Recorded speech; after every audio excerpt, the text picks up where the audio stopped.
welcome to Africalēnisi. 10 things you cannot afford not to do when you are in Ghana. Let's go. Item number one. Pedestrian safety. Just bear in mind when you've just flown in from the diaspora that pedestrian safety is not regulated as much as it is in your home country than it is in Ghana. When you walk in Ghana, in maybe one of the affluent areas, and you see a zebra crossing, you can't just walk straight up there and expect the traffic to stop for you to sort of cross the road. You need to be careful. Stop, look on both sides, make sure there are no cars coming before you cross the road, or unless the traffic specifically stops for you. If you just stop like you would in England or in the Netherlands and expect the driver to stop for you just by throwing your foot in there, it could get a little tricky. You can find yourself not in a very good state. So just remember that. Item number 2. Road safety. If at all possible, try and avoid driving at night, especially when you're not used to the area. You're new to the area. You don't know where all the so-called shortcuts are. In case you get into a very tricky situation, you wouldn't know how to come out of it. If at all, try to drive during the day, and if possible, try to get home to your hotel or try to get home around 6 o'clock. I'm not saying don't go out, or I'm not saying don't drive at all, but just bear that in mind, at least until you get familiar with the environment. That's something to keep in mind. You cannot afford to get lost at night, and you cannot afford to be driving when you don't know where all the potholes might be, which can be a bit tricky for driving, or when you get a flat tire in the middle of the night with no street lights, things like that. It can get a little bit tricky, so just bear that in mind. Item number 3, medical insurance. You cannot afford not to have medical insurance when you're in Ghana or when you travel to Ghana. I don't know how to stress this enough, but this is important. You cannot afford to get sick in Ghana. When you go to the hospital or when you go to the clinic, it is quite pricey. I'm told the oxygen mask, for instance, price starts from about 70 Ghana cedis an hour, which is probably about just about $12 an hour, and probably about 10 pounds an hour. That's just for the oxygen mask. Then there's all the tests that they have to do. You'll be charged for it. If you have to be admitted in the hospital, there's the room or the cubicle you have to pay for as well. This is all excluding of maybe medicines or further checkups by the doctors and by the nurses. So just bear that in mind. Try and take medical insurance when you're traveling to Ghana. The consultations can be expensive. Item number 4, VULTURES. You cannot afford to come to Ghana and start giving out your money, or you're spending money willy-nilly to vultures, people who are not around you. Suddenly they see you, they think you have money, with no concept, no feeling, no consideration that you have to struggle to put 2 pence, 3 pence, 3 cents, a couple of dollars together in order to make this trip to Ghana. I mean, let's be honest, who gives you money when you're back home, you're abroad, you're in the Netherlands or you're in England or Japan? If you need money, nobody. You have to go out there and hustle and get that money. So you cannot afford to come in and somebody comes up with a sub story and then you just dish out money. It tends to be a daily occurrence over there, so just watch that. Okay? Okay. Item number 5. Now, this is nutrition, food. When you first arrive in Ghana, the food looks lovely, scrumptious. The food looks healthy. You could see the ingredients that went into the food. These were kosher ingredients. But you cannot afford to eat just as the locals eat over there. Heavy breakfast sometimes, heavy lunch, heavy dinner. Be careful. You need to take your time. If you've just come into town, just take your time, have your light breakfast, have your in-betweens, your fruits, your water, you name it. And then when it comes to lunch, have a little snack, and probably dinner, have something heavy. But if you attempt to try to eat just as much as how your fellow Ghanaians have their meal, you can end up in casualty. The whole immune system, the body system is used to eating breakfast, heavy, heavy lunch, and heavy dinner. Down. The body, they have very good metabolism, which can break down the system. You don't. You're used to eating very light food. So when you go over there, please watch that. That's nutrition. It's very important. The last thing you want to do is to end up in the hospital. Okay? And that's going to cost you. Item number 6. I would suggest you drink lots of water to make sure you take care of your skin. You cannot afford not to take care of your skin. If you've just arrived in town, of course, you're happy to see the sun. You want all the vitamin D that you want, but take it easy. If you don't need to be sitting in the sun, don't sit in the sun. If you need to walk through the sun, yes, fine. You can get your vitamin Ds probably early in the morning for an early walk. But other than that, if it's not necessary to sit in the sun and sunbathe, please don't do it. This could be quite costly. Drink lots of water. And of course, moisturize the skin. There are good products there which you can ask grandma or people over there to show you the best way in order to get your shea butter, in order to use it for your skin.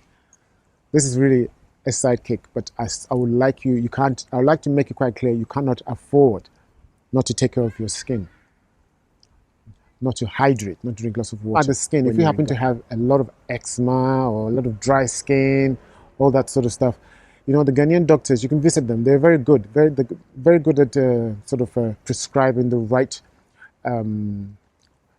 creams or the right medicine, which you can use or you can take in order to sort of reduce the level of itching you might have on your skin. At the same time, you can also try grandmama's recipe. She'll just say, go to the seaside and have a bathe in the sea, you know, so as the salt water could start to sort of get rid of some of the fungus on the skin, and the sun rays directly on the skin as well could be useful. So this is something you have to decide, but you cannot not afford to take care of your skin when in Ghana. Item number 7. Dress code. The Ghanaians are quite fashionable. So if you happen to be invited to maybe a fete or soirée or party or anything, please check what the dress code is, so as you can sort of tone down or tone up how you're going to sort of dress up when you're going to go to that party. The last thing you want to do is to turn up at a party and then everybody's looking at you. Everybody can tell immediately you've just come off the plane and you just arrived in Ghana. Just better than mine. That is the first thing.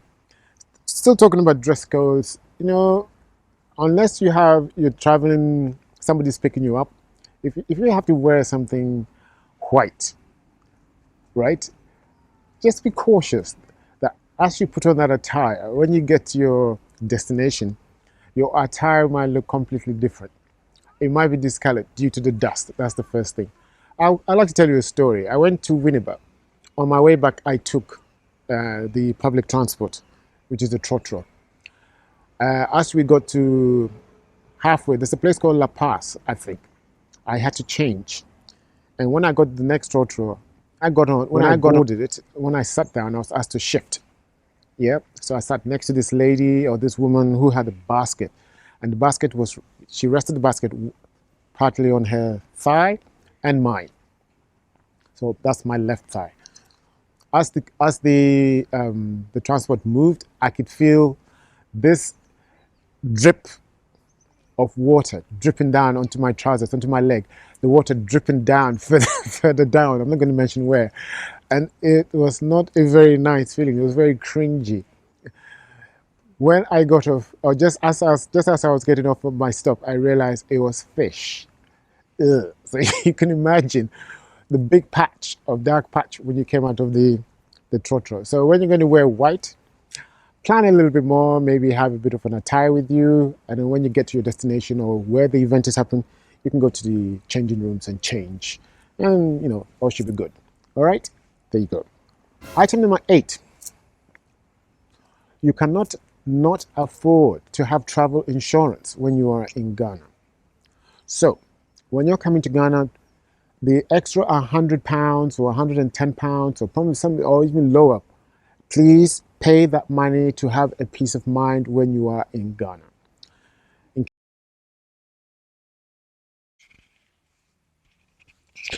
Hello there. Just took a little pause in order to talk about the travel insurance. Travel insurance is very, very important. It's vital in case of emergencies. You have a bit more of a relaxed mind. You can always claim some money when you return home. Sometimes as little as maybe a trip to the airport, you can encounter issues. Issues as simple as traffic. Traffic will cause you delays on the roads. By the time you get to the airport, you're unable to check in or you're unable to board your flight. It can happen. When things like that happen, when you have travel insurance, you can get another ticket. When you get back home, you can claim some money from the insurance company.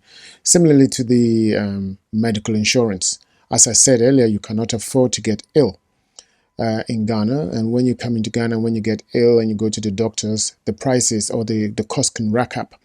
So if you have a medical insurance, you can be rest assured when you return to your prospective countries, you can put in a claim for some liquid to be returned to you. That's why it's very important in order to be able to get travel insurance and as well as medical insurance. Okay, you don't want to be for example, for travel insurance, in case you don't have any money, you don't want to be the one now going around looking for money in order to be able to sponsor your next flight home due to maybe you missing your flight. It's best to avoid such encounters if you can. Let's return back to the video now. Item number 9. You cannot be in Ghana and display bad manners. I have to say this enough. Something which might be normal to you, the way you will talk to an elderly person with your hands moving, flaying all over the place, is taboo. Be careful when you're going to be able to be speaking to your grandparents or elderly people or the elderly. Check yourself while you're talking to them. Be respectful, unless it's absolutely necessary for you to be able to, make your point. But you can make your point in a respectful manner. This is very important. Try very, very hard, because sometimes you can hear the most bizarre arguments, some bizarre discussions. But when engaging such discussions, try to be mannerly, be respectful, and everything else should be fine. Item number 10.